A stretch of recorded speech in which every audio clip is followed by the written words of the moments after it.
السلام عليكم ورحمة الله تعالى وبركاته. أعزائي التلاميذ، مرحبا بكم على قناة مات صابر مع حصة جديدة من درس الجذور المربعة الخاص بالسنة الثالثة ثانوي إعدادي. الحصة الثالثة غنقوم إن شاء الله فيها بتبسيط مجموعة من التعابير الخاصة بالجذور المربعة. حنا الآن غنشتغلوا على تمرين، نديروا الحل ديال تمرين 12 صفحة 39 من مقرر المحيط. وحتى اللي ما عندوش هذا الكتاب، حنا كنكتبوا المعطيات امامكم على السبوره، وذلك يعني دائما غنرافقوها بقواعد مبسطه وتبسيط للمفاهيم. الوغ عندنا التعبير الاول اللي هو كتساوي 4 جذر مربع 125 ناقص 2 جذر مربع 20 ناقص 4 جذر مربع 8. الوغ غنبسطو، نحاولوا نخدم معكم بنفس لا ميثود اللي درتها معكم لا ديرنيير سيونس. غنبسطو كل فاكتور على حده، كل حد بوحدو، من بعد غادي ناخذوا العمليه ككل. تساوي غناخذوا 4، غناخذوا 125. كنعرفوا 125 هي 25 في 5، هي 25 في 5 واضح. ثم غادي نكملها، هي 4 جذر مربع. كنعرفوا 25 هي 5 أس 2 في 5 تساوي 4. هاد 5 اللي عندها أس 2 غتخرج على برا بالعملية ديال الضرب، و5 اللي ما عندها غير أس 1 غتبقى داخل الجذر. إذا غتولي عندي 20 جذر مربع 5. هذا الحد الأول. نمروا إلى الحد الثاني، 2 جذر مربع 20. كنعرفوا 20 هي إما 10 في 2 أو 4 في 5. حنا غناخدو 4 في 5. شوفوا معايا، هي 2 في 10 أو 4 في 5. حنا غناخدو، قلت 4 في 5 لأن فيها مربع كامل. حنا دائما كنبحثوا على المربعات الكاملة. إذا تجينا هكذا جذر مربع، كنعرفوا 4 هي 2 أس 2 في 5. نفس الامر، عندي 2 على برا وغادي تخرج لي 2 وسط الجذر اللي عندها اس 2. هي خرجت لان عندها اس 2 ومرتبطه بعمليه الضرب داخل الجذر المربع. عفوا، جذر مربع 5 ناقص 4 جذر مربع 5. هذا الحد الثاني. نمر الى الحد الثالث. 4 كنعرفوا 8 عندها تفكيك اللي هو 4 في 2 ناقص 4. كنعرفوا 4 هي 2 أس 2 ناقص 2 اللي عندها أس 2 هي اللي غادي تخرج، و2 اللي عندها أس 1 غتبقى داخل الجذر، ناقص 8 جذر مربع 2. ملي وصلنا لهاد المرحلة هادي تبعوا معايا، عندنا العدد الأول عنده جذر مربع 5، العدد الثاني جذر مربع 5، ولكن العدد الثالث عنده جذر مربع 2. كنت شرحت كذلك في الحصة السابقة أننا ملي كنجيو نجمعوا او نطرحوا بحال كتسمى كتابه جمعيه، غناخذوا اللي عندهم نفس الجذر بوحدهم كنجمعوهم بوحدهم. بحال اللي عندي هنا مثلا، بحال اللي عندي 20 اكس ناقص 4 اكس، يعني عندي نفس الجذر المربع. 20 اكس ناقص 4 اكس كتعطينا 16 اكس. 16 اكس، ولا اكس عندي في هذه الحاله هي جذر مربع 5. انا غير كنعطي عده طرق وتقنيات باش كنبسطوا التلاميذ عليهم هذا الدرس هذا. ناقص 8 جذر مربع 2. هنا هذه ما عندي ما نزيد نحسب فيها، لان هنا هذا العدد عنده جذر مربع مرتبط بجذر مربع 2، وهذا العدد مرتبط بجذر مربع 5. اذا هنا كتوقف العمليه، ما كنقدروش اننا نزيدو نبسطوها اكثر. واضح؟ الوغ هذا كل ما يخص التعبير ا. نمروا الى التعبير الثاني. حاولوا تخدموا هاد التمارين وتوليو تعاودوهم بوحدكم، ثم ترجعوا تطلعوا على التقنيه باش تضبطوها جيدا. الجذور المربعه ليس بالدرس اللي هو صعيب كيف ما كيخبروكم بعض الاصدقاء او كيف ما كيتهيئ لكم، لا بالعكس، هو درس قواعده بسيطه جدا. علينا فقط اننا نشتغلوا ونخدموا عده عمليات. بي ايغال لا راسين كاري ديال 3 كاري بلس 5 كاري بلس 9 موان 15. انا عجبتني هذه العمليه نشتغل معكم عليها، لان قبل قليل شنو قلت؟ العدد اللي عنده أس 2 كيخرج، ولكن بواحد الشرط. واضح؟ الشرط شنو هو؟ خصو يكون مرتبط بالعمليه اما الضرب اما الخارج، اما بالجداء اما بالخارج. هنا كنلاحظوا داخل الجذر المربع عندنا الجمع والطرح. اذا هاد الاعداد اللي عندهم اس 2 ما يمكنناش نخرجهم مباشره. اذا هنا علينا اننا نحسبوا العمليه، وكانت هذه صادفنا بحالها مثال في الحصه السابقه. 3 أس 2 9، 5 أس 2 25 زائد 9 ناقص 15. وكنحسبوا هاد العدد اللي عندنا كامل لهنايا. عندنا 9 زائد 25 كتعطينا هي 34. 34 زائد 9 كتعطينا 43. 43 غنقصوا بها 15. واضح؟ الوغ كتعطينا 8. عفوا الصوت ديالي كنظن غير واضح، عندي قليل من الزكام. 28. اذا ب كتعطينا جذر مربع 28. هاد جذر مربع 28 نقدروا اننا نزيدو نبسطوها اللي هي 4 في 7. وكنعرفوا ان 4 شنو هي 4؟ هي 2 أس 2 في 7 اللي كتعطينا هي 2 جذر مربع 7. اذا هنا كنأكد لكم ان ما تخرجوش العدد اللي عنده أس 2 حتى تأكدوا العملية اللي هو مرتبط بها. من نعرفوا العملية اللي هو مرتبط بها عاد أننا نقدروا نعرفوا واش نقدروا نخرجوا أم لا. إذا حنا صوبنا تعبير ثاني في هذه الحالة هذه. نمر إلى التعبير الثالث.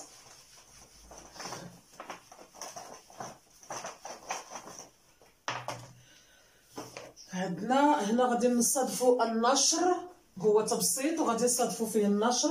سي إيغال لا رacine carrée de 5 facteur de 2 plus la racine de 15, ou bien la racine carrée de 15, pardon, moins 2 la racine carrée de 3 facteur de 3 moins la racine carrée de 15. alors غادي نديرو هنايا النشر. هنايا تبعوا معايا، جاتنا فرصه فين نتكلموا على النشر.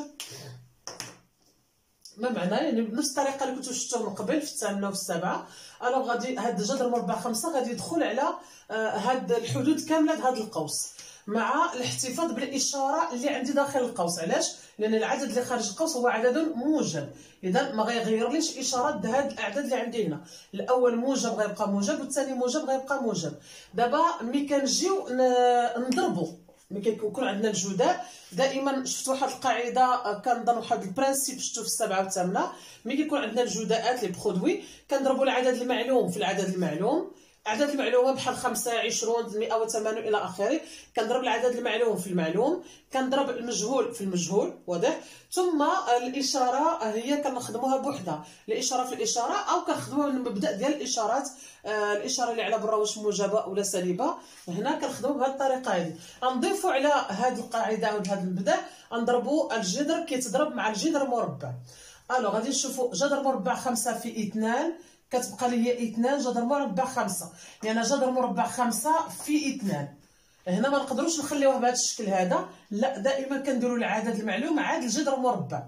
بحال اللي كنقولوا مثلا 3 امسح هذه تشوفوها اكثر. بحال اللي كنقولوا 3 اكس، هذا هو اللي كيكون بصراحه المقبول اكثر. تا اكس 3 حتى هي صحيحه، الا جينا نشوفوها من المنطق الرياضيات صحيحه، لان الجداء كنعرفوا الضرب تبادلي. ولكن اللي مقبول في الرياضيات ان نقولوا 3 اكس. نفس الامر بالنسبه للجذور مربعه. ملي كتكون عندي جذر مربع مثلا 5 في 2، من الاحسن ان او المقبول اننا نديروا 2 جذر مربع 5، كنسبق العدد المعلوم عاد الجذر المربع. الوغ نتمم. الوغ هنا عجبتنا 2 جذر مربع 5 زائد جذر مربع 5 في جذر مربع 15. انا ما حاولتش هنا نسرع العمليه، بغيت نبسطها اكثر باش تفهموا اكثر. الوغ هنا غنكتفي فقط بهذا الفاكتور الاول او بهذا الحد الاول نشتغلوا عليه، وعاد نكملوا الطرف الثاني.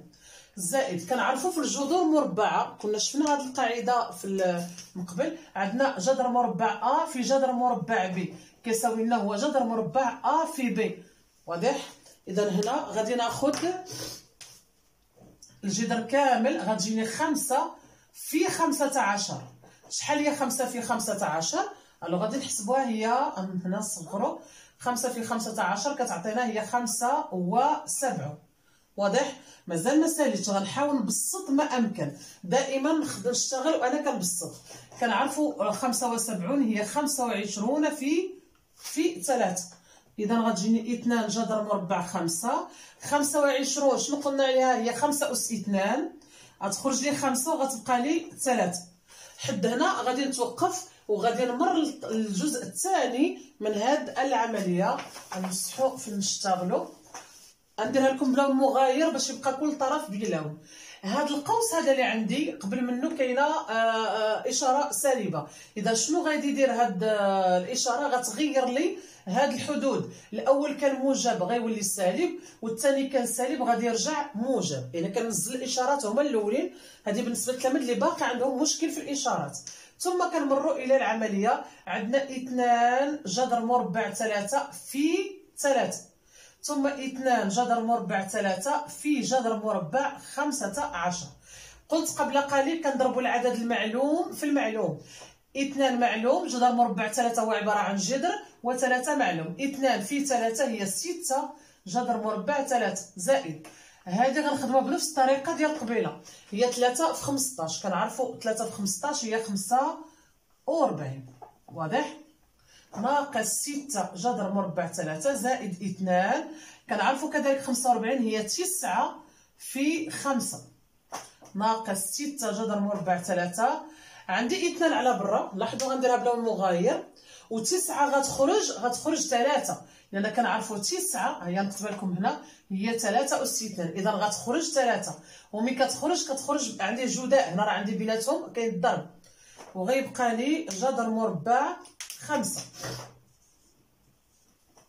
اذا 2 في 3 شنو كتعطينا؟ 2 في 3 كتعطينا 6. نقدر نمسح هذه ونعوضها ب 6. هاد السطر هذا اللي وصلت له دائما كنردوا البال باش نزيد نبسط هاد العمليه. كنشوف الجذور المربعه اللي عندي جذر مربع 5، جذر مربع 3، جذر مربع 3، جذر مربع 5. اللي عندهم جذر مربع 5 غنديرهم بوحدهم، غنجيبهم حدا بعضهم. هذا غنجيبو هنايا زائد 6 جذر مربع 5، واللي عندهم غنديرو بلون مغاير، واللي عندهم جذر مربع 3 بوحدهم. وملي كنغير لهم الاماكن ديالهم الموضع ديالهم كتمشي مع حتى الاشاره ديالو.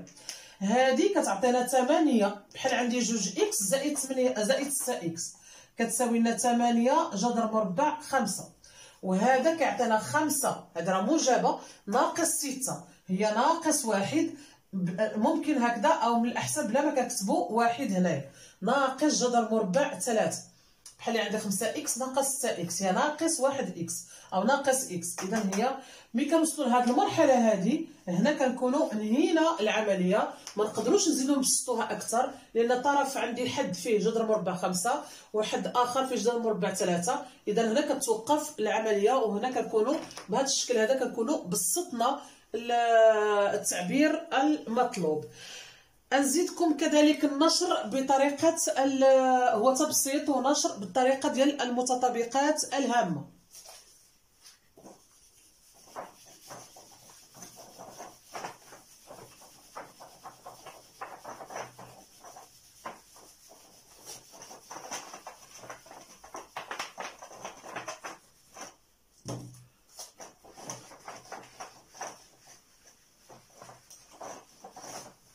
غناخدو متطابقه هامه، نديرها لكم باللون الاحمر باش تبان مزيان.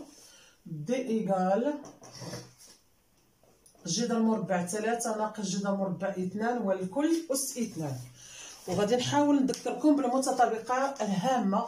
كنعرفوا هذه عباره عن ا ناقص ب، كنعرفوا ا ناقص ب اس 2 هي ا اس 2 ناقص 2 ا ب زائد ب اس 2 كتعطيني 3 ديال الحدود. نفس الامر اللي غادي نديرو، بحيث هذا هو ا وهذا الطرف هو بي، باش كنعرف ا و بي، لان ا و بي كتفصل بيناتهم هاد العمليه، هادي كتفصل بيناتهم هاد العمليه. اذا غناخذوا ا اس 2 هي جذر مربع 3 والكل اس 2 ناقص 2 في، انا في بلا ما نديرو هاد في هكذا، في هي جذر مربع 3 في بي جذر مربع 2 زائد بي اس 2. اذا حنا درناهم ا اس 2 ناقص جوج ا في بي زائد بي اس 2. المرحله هذه الاولى ديال تطبيق المتطابقه الهامه، ثم المرحله الثانيه هي كندوزو العمليه الحسابيه. هذا لا كيعطيني 3 وهذا العدد كيعطيني 2، بقى لنا العدد اللي في الوسط. قلت قبل قليل عندي 2 عفوا هي اللي معلومه ما عنديش مع من نضربها، ولكن جذر مربع 3 في جذر مربع 2 كيعطيني جذر مربع 3 في 2 اللي هي جذر مربع 6.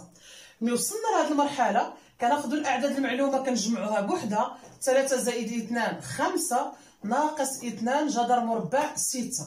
هذا هو التبسيط بتطبيق المتطابقه الهامه فيما يخص الجذور المربعه. مازال ان شاء الله غادي نشوفوا تبسيطات اخرى كذلك بتطبيق المتطابقات الهامه، غنشوفوا نشر وتعميل بتطبيق هذه المتطابقات الهامه خاصه بهذا الدرس ديال الجذور المربعه. الى هنا تنتهي حصه اليوم، نتمنى ان تكون عمت الاستفاده. كذلك لا ننسى خلال نهايه الحصه ان نحفز او نذكروا التلاميذ اللي مازال ما اشتركوش بالقناه يتم الاشتراك ديالهم باذن الله، ثم يفعلوا الجرس باش توصلوا بكل جديد ديال القناه، وتبارطاجيو المعلومه مع الاصدقاء ديالكم كي كنقول دائما كي تعم الفائده. الى هنا تنتهي حصه اليوم، استودعكم الله والسلام عليكم.